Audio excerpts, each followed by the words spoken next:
All right, folks, guess what? Today we're going to be laying it down heavy for you. We have got the quintessential philanthro-capitalist from his tree house in Delray Beach, Florida. Coming up next, Frank McKinney right here on Cliff's Notes. Real estate agents, are you struggling with the day-to-day grind, dialing for dollars, putting in hours of floor time with little to show for it? Are you looking for tips, tricks, and tactics to accelerate your career as an agent that will have you closing more homes, working with more clients, and earning more money than ever before? Hi, my name's Cliff Freeman, and I've spent the past 2 decades of my real estate career running one of the top brokerages in DFW and personally coaching over 1,000 high-performing real estate professionals across North America. I created this podcast to share the strategies and tactics you need to explode your real estate business. I guarantee it.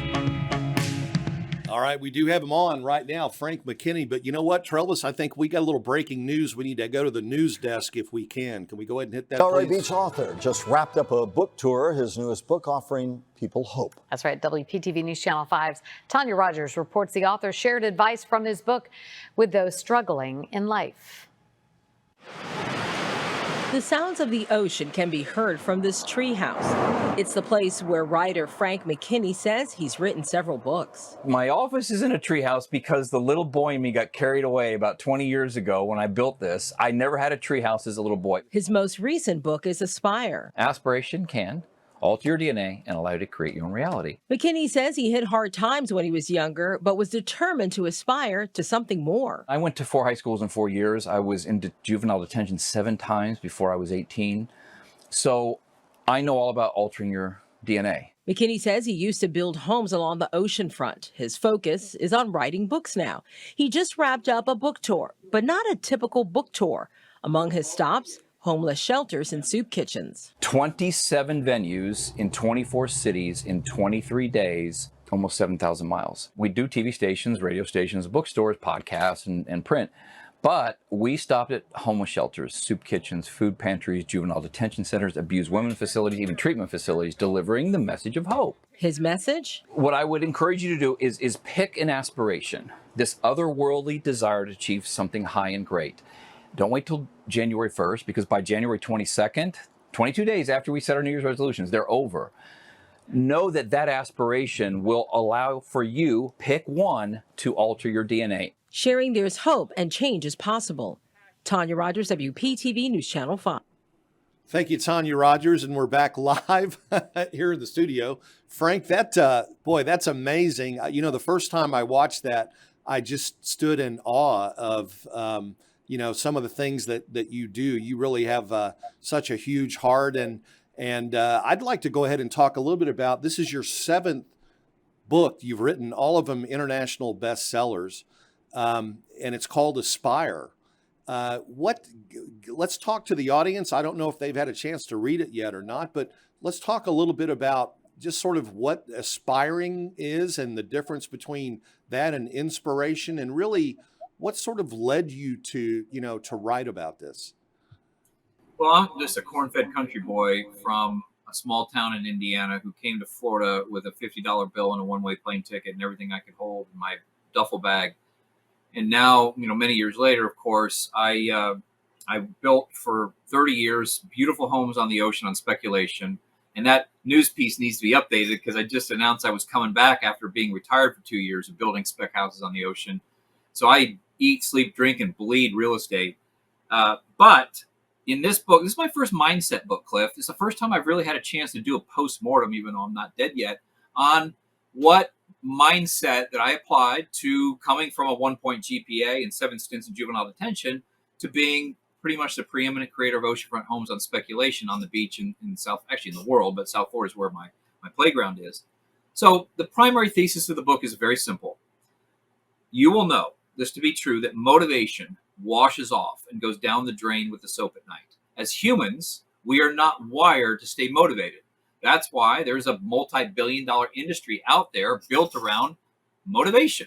I noticed at the entry, Tony Robbins, you're at one of his seminars. That's all about motivation, and it doesn't last, Cliff. It will, if I did a poor job, it will wash off with the soap tonight in the shower.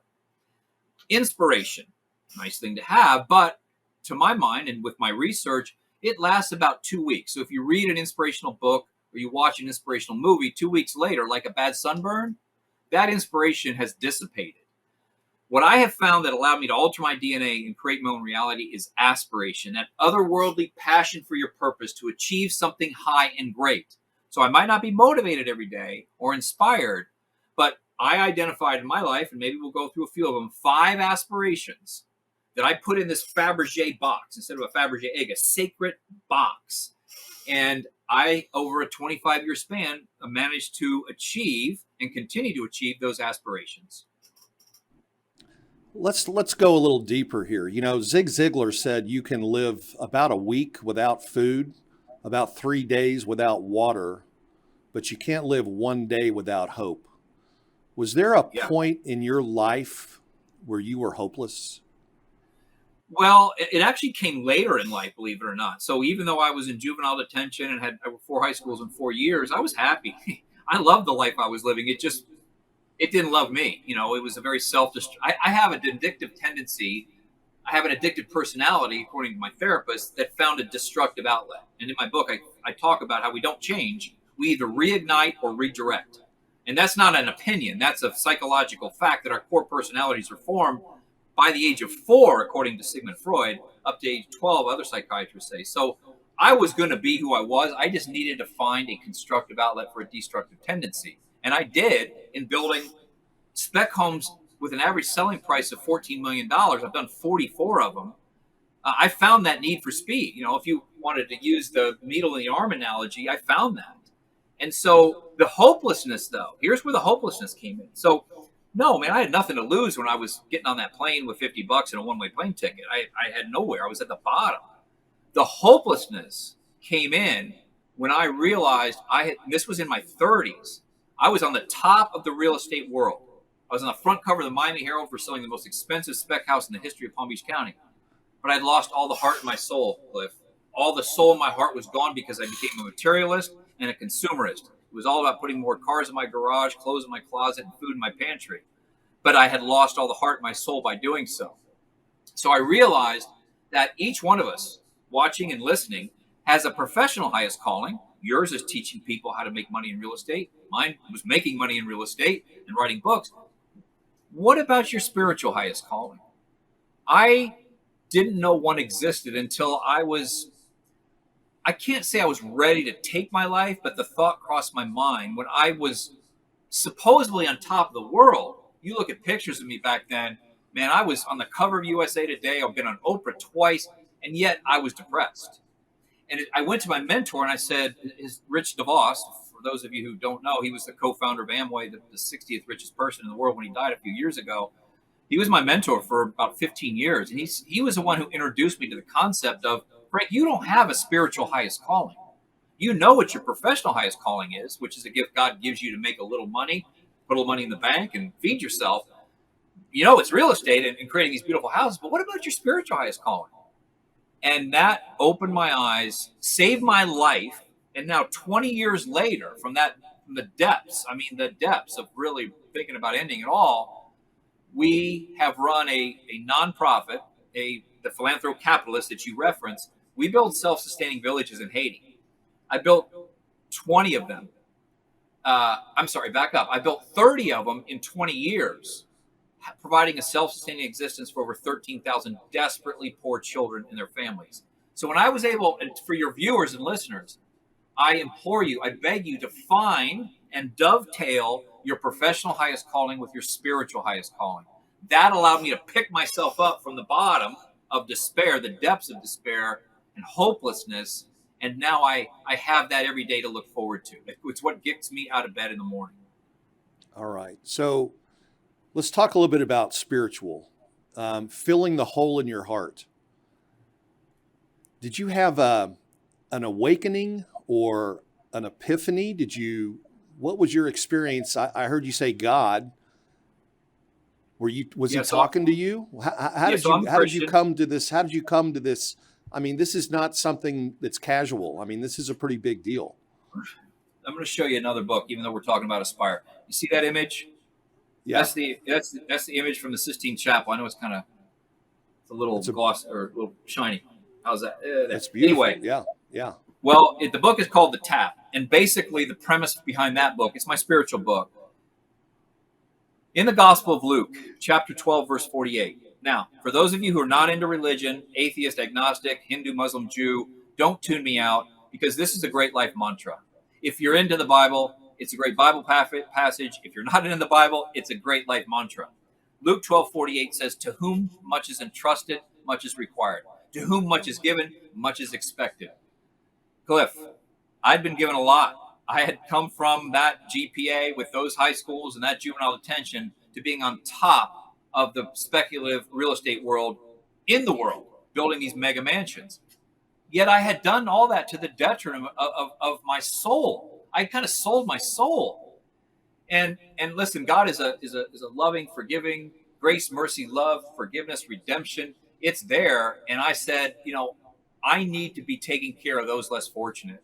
And that's when that epiphany, that image in the Sistine Chapel of God touching the hand of Adam, I removed it and I put you, the reader.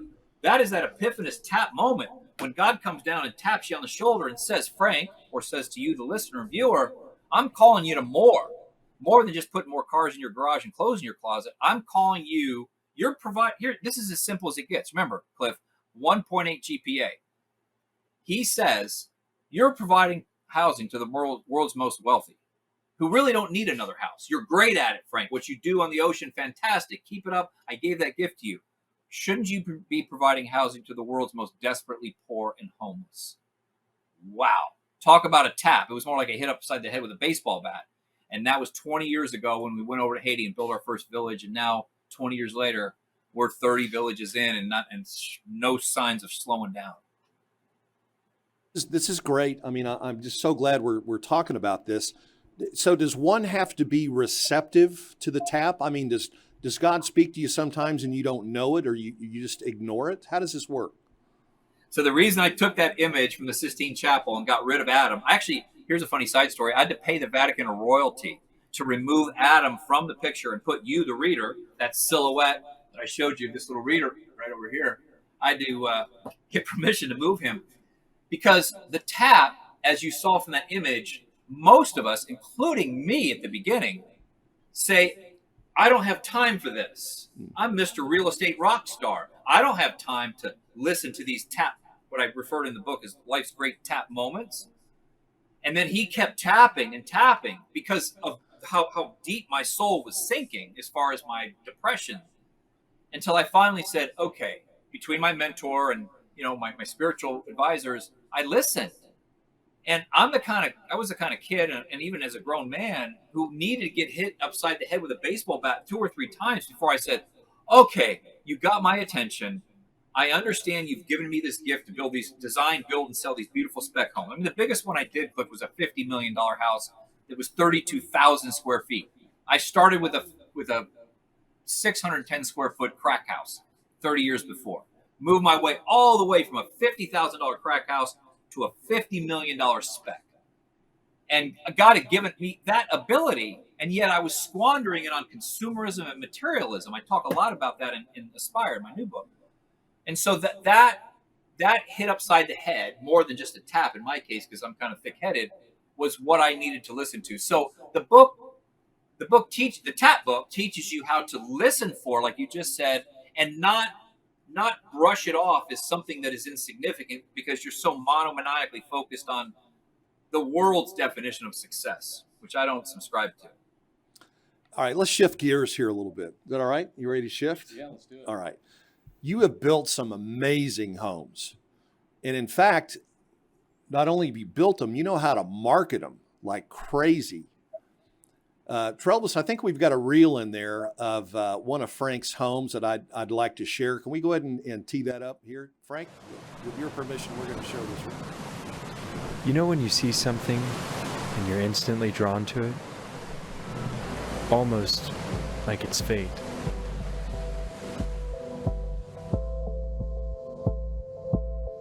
You think, this was made for me.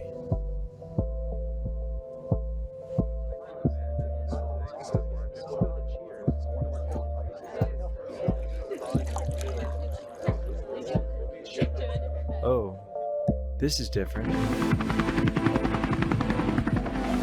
Clear. Beach is clear. We're going to do a couple orbits, and we're going to bring it on in. 4, 3, 2, 1. Unveil this thing! Anyway, I couldn't wait to make it mine. I just had to go there in my mind first.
All right. Now, for you real estate agents watching out there right now, that's how you market a house, huh?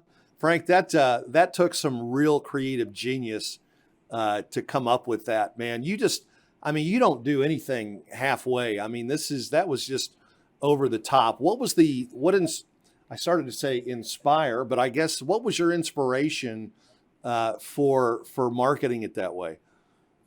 Very simple.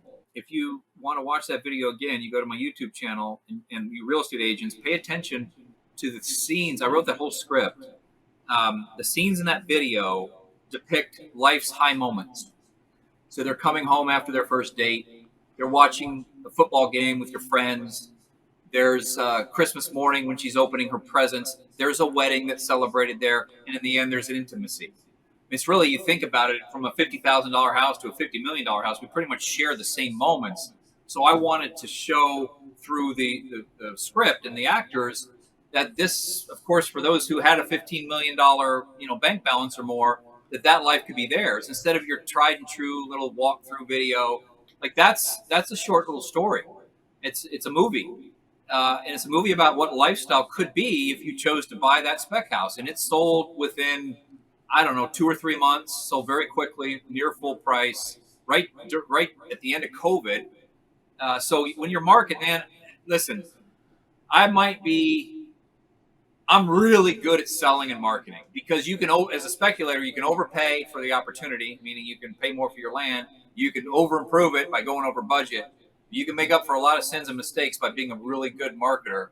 And for those of you who are into statistics, the 44 houses, and some of them were vacant land sales, but for the most part, the 44 high-end transactions that averaged over $14 million per. If you go to the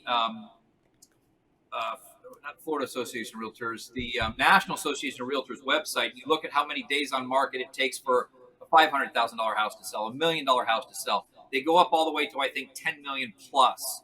And the average days on market at that time was about, I think, 8 or 9 months. The average DOM for me over my span of my career is 54 and a half days.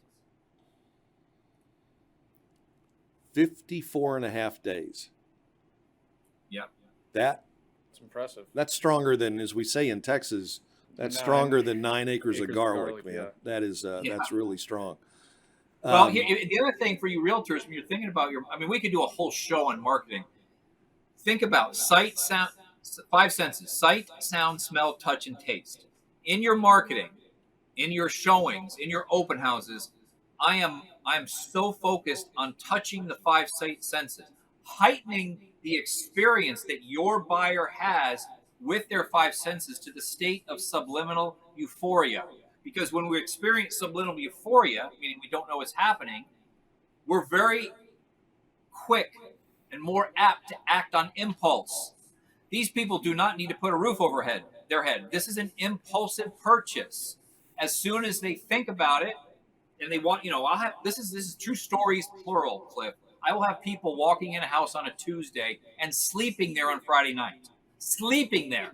No inspections, check clears, they're sleeping there because the impulse window was opened by my sight, sound, smell, touch, and taste, touching each one of the senses.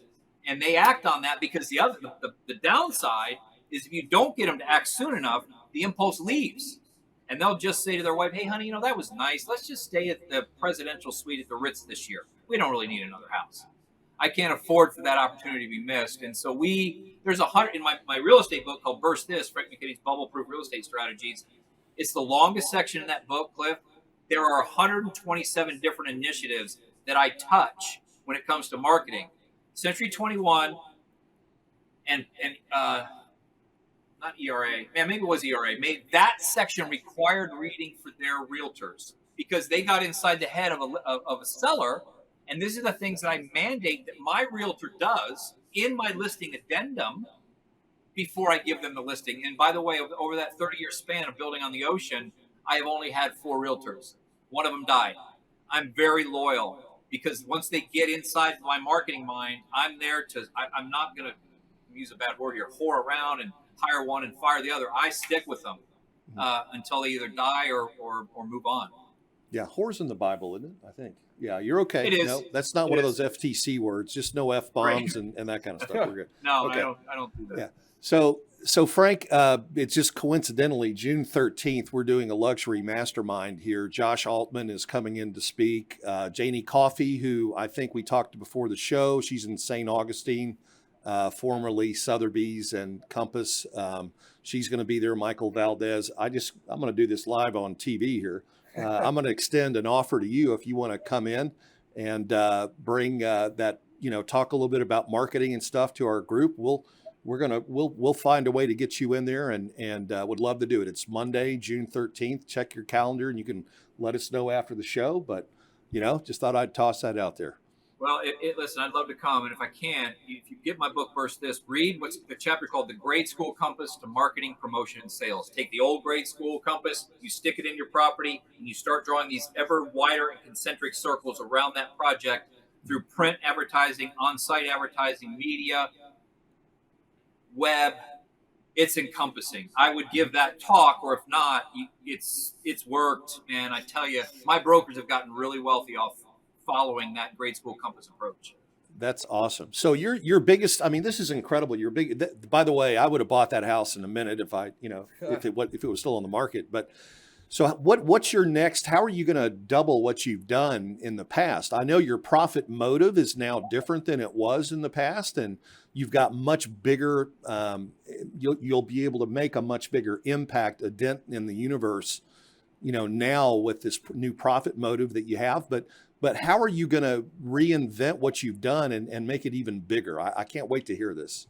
Well, basically, you got to give the market something they don't know they want yet. You got to be the first to give it to them. And that's what I'm really good at. So I listened 5 or so years ago. There was a tectonic shift in the buying habits of the ultra wealthy. They have houses all over the world, south of France, Italian Riviera, Malibu, Beverly Hills, Bel Air, Hawaii, and Palm Beach. Some of them have a house in all 7 of those locations. And I was hearing that, hey, Frank, we love that 15,000 square foot house you built a few years ago. But you know what? We're only in this part of the country or the world very seldom. We want your beauty and your grandeur and your opulence and your quality, but we really don't need 15,000 square feet anymore. So I basically took what you saw, like that house you just saw there was only 7,000 square feet. And I've done it, they're called micro mansions. And basically I've done it as small as 3,800 square feet. So my net number, my gross number was obviously not 30 million, which was the most expensive house, or 50 million, which was the most expensive house I did. But my net per square foot, I'm selling for around $3,000 a square foot. So I'm listening to really what I believe the market is asking for before they're asking for it, or at least before it's being represented in the marketplace. And oddly enough, that dynamic is shifting back toward bigger. I'm not going to follow it because if you got 5 houses all over the world and you only stay in each one for about 2 months, do you really need 10,000 square feet?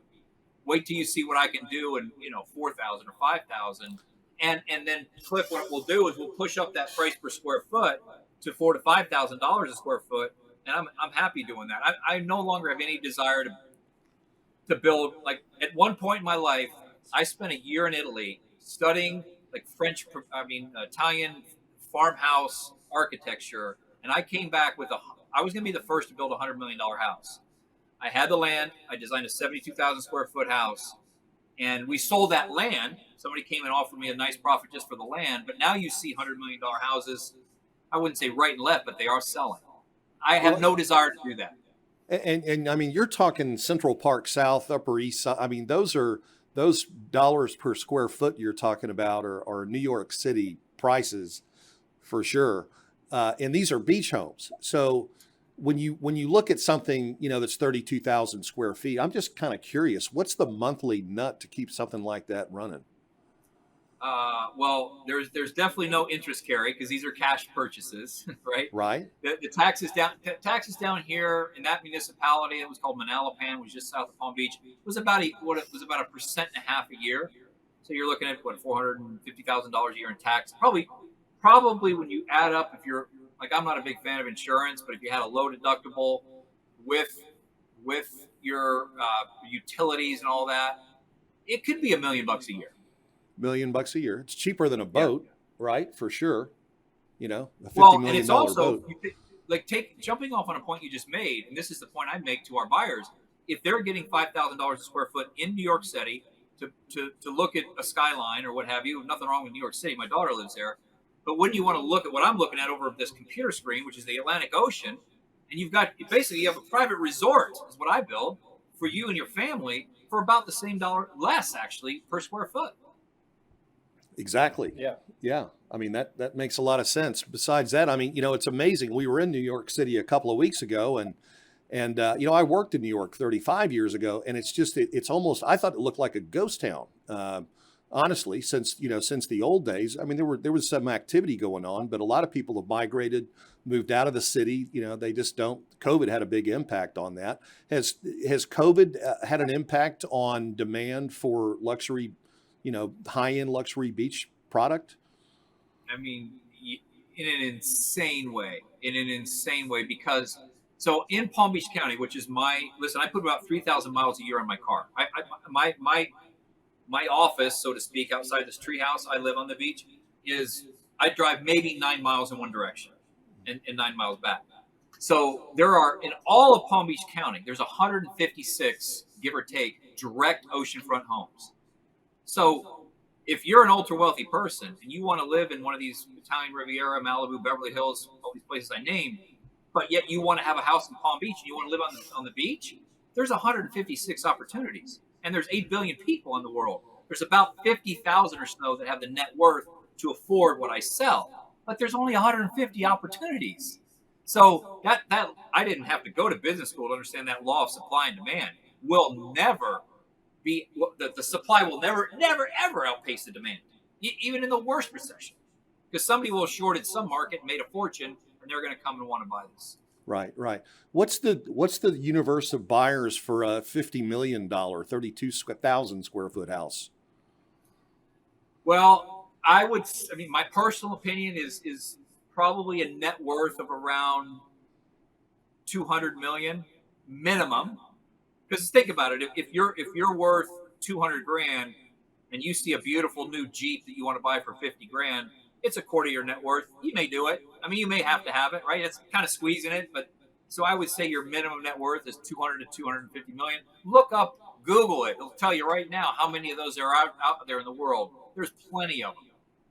Every day they're printing more of them. So, the tough thing here in South Florida, and that's why I announced this comeback to creating real estate artistry, is as a speculator on the beachfront in South Florida, I don't see enough margin. So my comeback will not be where I was. There'll have to be a big correction before I come back to this market. And I'll tell you the other thing, and I would tell the realtors on stage this if I'm able to come. Location, location, location. I don't buy it. That's not how you make a fortune in real estate, by following that tried and true location, location, location. I have always made a market, Cliff, not followed it. So I'm the first one to establish the location. And the reason they say it 3 times, in my opinion, first guy that gets there, the first location is the one who makes the most money. The second guy gets there, makes a little money, but he's at the tail end. And the third one, like the crash in the condo market down in Miami a few years ago, is the one who loses his shirt. So when we started in real estate, we did not start in Palm Beach, the town of. I didn't start in Boca Raton. We started in Little Delray Beach, which was a poor man's oceanfront town. I put that town on the map with our high-end real estate. Then instead of Palm Beach, we went to Manalapan. Then we went to Ocean Ridge, Gulfstream. These were towns that had the same attraction, but didn't have the panache, didn't have the name. And those are the places that you can make, as a realtor and as a speculator, you can make real money. So when I come back, it won't be anywhere near this zip code. Yeah, I hear you, but wouldn't you agree that it takes a certain talent? In other words, I know about the pioneers, right? You know the definition of a pioneer? It's the guy you step over with the arrow in his back, okay? Those are the ones that went out and tried to do what you do, but failed miserably. And so how do you know that you got it, man? I mean, did you go out and bootstrap these developments up yourself? How did you finance all this? First of all, these aren't like developments in the traditional sense. These are infills. These are one lot at a time, either tear downs or vacant land. So here's the beauty of it. And this is where it is kind of hard. Let's take the town of Manalapan, which on a per capita basis is one of the wealthier than Palm Beach town, because every single property in Manalapan is on a body of water. So when you have a town like that has 30 or 32 direct oceanfront homes, it's like colonizing the moon. Like I'm creating the market there. So Palm Beach at the time the land was selling for $100,000 a front foot, just for let's say a 100-foot lot was $10 million. If I could buy in Manalapan a 100-foot lot for $30,000, which is what I used to pay for an oceanfront lot there, I could then deliver a product that was a little bit below on a per square foot basis what they were paying in Palm Beach, but it had the same attraction. Where I have suffered over the years, and I'm okay with this, I've been early to these markets. Like I kind of did the pioneer thing. I didn't quite have an arrow in my back. I might have had like a dart, so I wasn't dead. But there were others who came in. And Manalapan, for example, now an oceanfront lot is selling for close to $200,000 a front foot. So how am I going to make money on that? I just believe, and Cliff, I did this when I was doing $50,000 crack houses. I would go into marginal neighborhoods. I call them verge, V-E-R-G-E, verge, on the verge of neighborhoods. And I would take a risk. They were on the verge of going back to Cracktown or maybe gentrifying and turning around. And I just took that same philosophy to the beachfront, only I didn't choose the zip codes that were already established. But they had the ocean front, they had the A1A, they had the beaches, they had everything that these Palm Beach zip codes and Boca zip codes had, but they didn't have the hefty price that I would have had to pay to enter that market. That's amazing. You know, I'm in deference to time. I really wish we had more time, but I really want to get to what I think is at the core of where Frank McKinney operates, and talk about some of the, philanthro-capitalist type projects that you have going on and what you have going on down in Haiti. And there was a video that we pulled down from your website. And I really, my heart tells me that we want to show the whole thing because it really speaks to, I think, what it is that's driving you, and what the meaning of life is, for you. And Travis, can we go ahead and run that? We're going to change gears here a little bit, just in deference to time. Let's go ahead and run the video for us, please.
Okay, and I just wanted to point out at the end of the video, there was a website there. Can people, if they want to make a donation, can they, is it CF, what was the .org?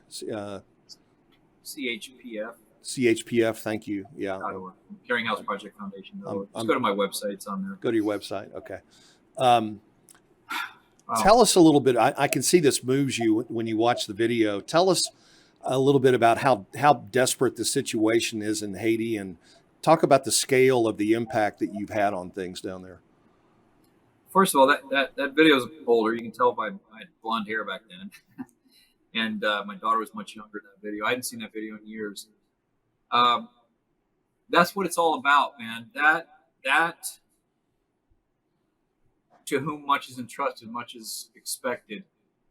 That Hebrews 13:2, be sure to show hospitality to strangers.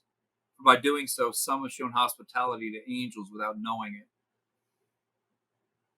Hebrews 11:1, faith is being sure of what you hope for and certain of what you do not see. That all came to life for me 20 years ago when we built our first village. And we were quoted in the New York Times or the Wall Street Journal as coining this phrase, philanthro-capitalism. So what is philanthro-capitalism? Obviously, it's a made-up word, a hyphenated word. It's taking the best of philanthropy, Cliff, taking the best of philanthropy, which is the heart, and getting rid of the worst, which is charity. Charity exacerbates poverty, makes it no better. There's a time and a place for it, but it doesn't last long. It shouldn't last very long.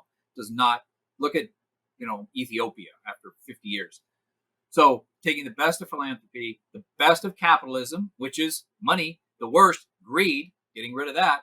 You bring those two together, philanthro-capitalism, and we have been able to solve the poverty problem in the poorest country in the Western Hemisphere, that being Haiti, for 13,000 children who, in the second or third to last frame, there was some round circles covering the ground.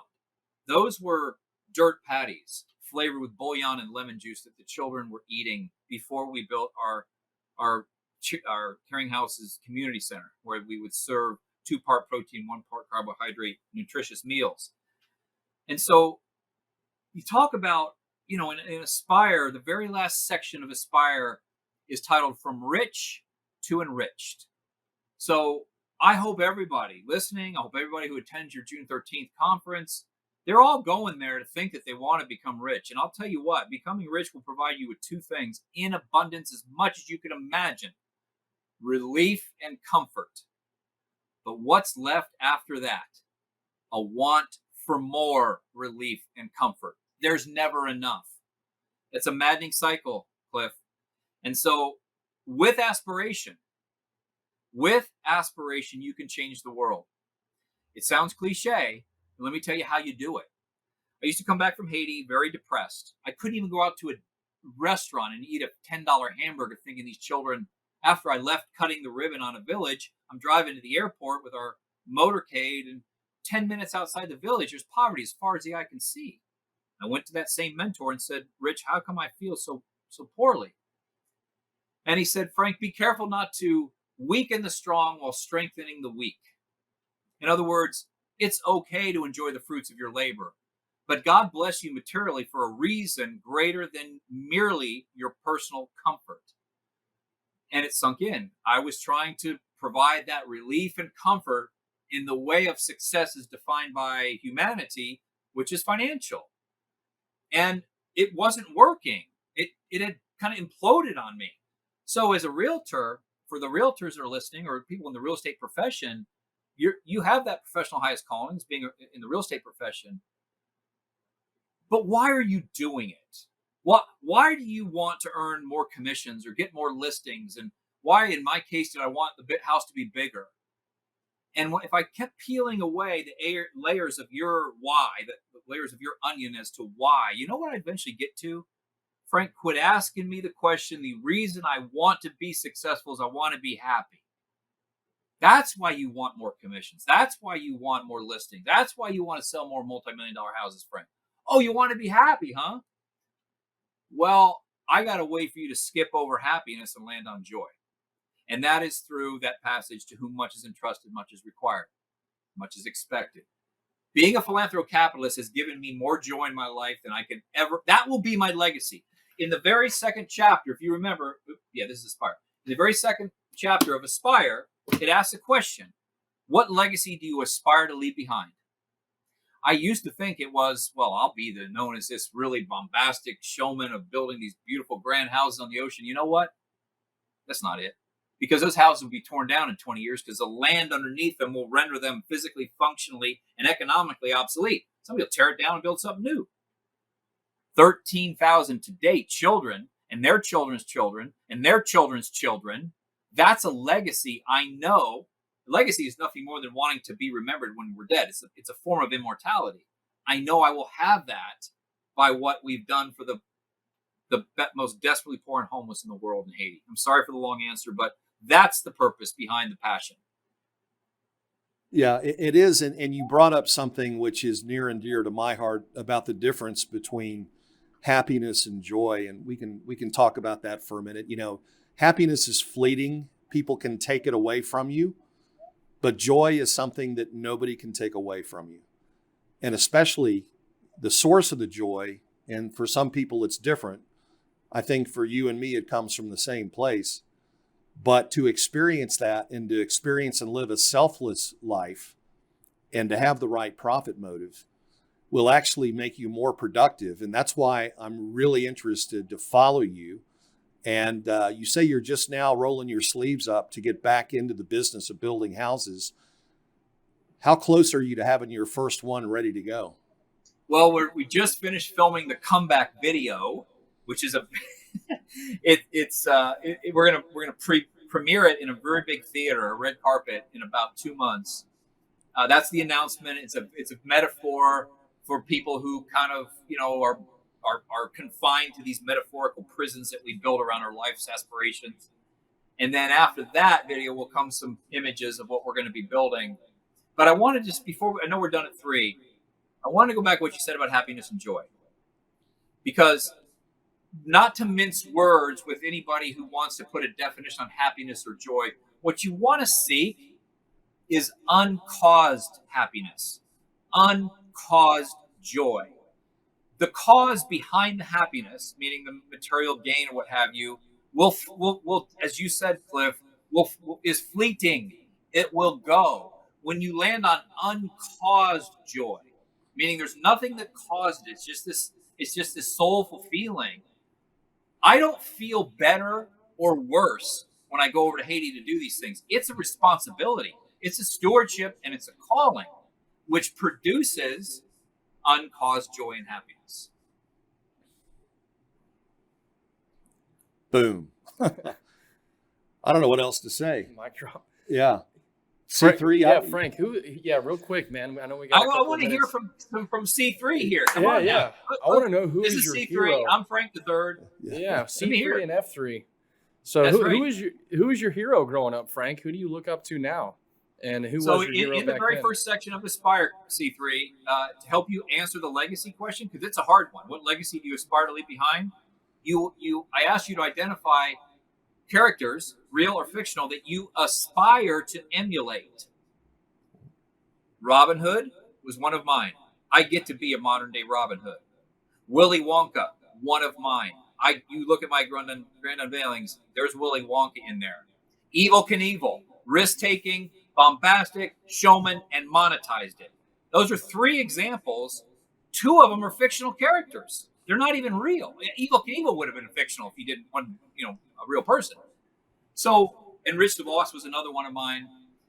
David Lee Roth was one of mine growing up because I just loved his showmanship. So if you identify, there's my 5 that I aspire to emulate. I don't copy them. What you do is you sample little pieces of their DNA, little pieces of personality, and absorb them into yours because you want to be true to yourself. And that will help you answer the question, what legacy do I aspire to leave behind? Get the book, read that first section. You'll love it. Right? I mean, it's awesome. I didn't give him mine because I used an entire yellow highlighter before I finished the book. Yeah, I didn't want him to, look at my highlights. I wanted him to make his own. But and he's got to buy his own. You got to buy his own. Okay, listen, for all of you, one shameless plug. 1 book, 200 meals in one of our orphanages. I make no money from my book sales. One sale of one copy of Aspire provides 200 meals, 2 part protein, 1 part carbohydrate for children who are eating those mud patties. That's insane, man. Yeah. You know, that's feeding the hungry is that was Tony Robbins, you know, big thing was to provide 1 million meals a year, and so forth. I mean, that's just, there's such a need for what you're doing. And man, it's so great to meet you in virtual person. And your story is amazing. And I'm going to be really excited to follow you and continue. Hopefully, if you would be open to it, maybe in 6 months or so, we could do a kind of a checkup from the neck up and bring you back on and just, you know, let you update us a little bit. You're going to have another book out by then, or I will. as well? I will. Yeah, I will. Either late this year or early next. I'm about 30% the way through. It's a book that I'm not going to give you the title, but the subtitle is Facing Adversity When You're Barely Hanging On by a Thread. So it's how to face down adversity that we're all going to face during our life. And it's kind of like an inspirational memoir where I use a health condition I had that almost took my life as the metaphor for facing down adversity. So I'd love to come back. I hope I can see you in June. If I can't, you know, maybe we'll can, you know. We'll figure something out. I'll reach out to Pamela and see if we can work something into your schedule. But man, I'll tell you what, it just goes to show you, you know, your GPA has really very little correlation to what kind of a difference you can make in the world. So, you know, not all of us are top 10 and so forth, but that doesn't mean that you can't have a huge impact on things. It just has to do with the 5.5 inches between your ears, right? Frank, thank you, brother. I'll tell you, man, it's just so great to meet you. And thank you for being on the show today. If we had some audience folks who wanted to reach out to you, is there a way through your website? Is that the best way to contact you? I think, the best way, I'm just going to give you the real easy one, The Aspire Book, theaspirebook.com. If you go to theaspirebook.com, you can read a sample chapter. You can listen. I actually did the audible version of my own book. I was the narrator. You can listen to a sample chapter. You can read the reviews and all that. You can also contact me through that page at theaspirebook.com and pick up a copy while you're there. Yeah, absolutely. Well, brother, thank you again so much. We got to wrap here. We got to run. Got somebody coming in the studio after us, but thank you again, Frank. You're just an amazing class act, and we're so glad to have had you on the show today. Thanks again, my friend. See you guys. Bye, Cliff. All right, audience, don't forget June 13th. I'm going to do everything I can to get Frank here. We'll see if it's gonna happen or not. But I think Josh Altman could use a little competition up on the stage there. And Frank has a great message, man. What an unbelievable message. Where could people find more about the event? Our event, we'll put some stuff in the notes here. Yeah, absolutely. Yeah. We'll blast that out soon. We got the marketing coming out. But anyway, it was great to see you guys. Hope you enjoyed Frank McKinney. What a wonderful human being.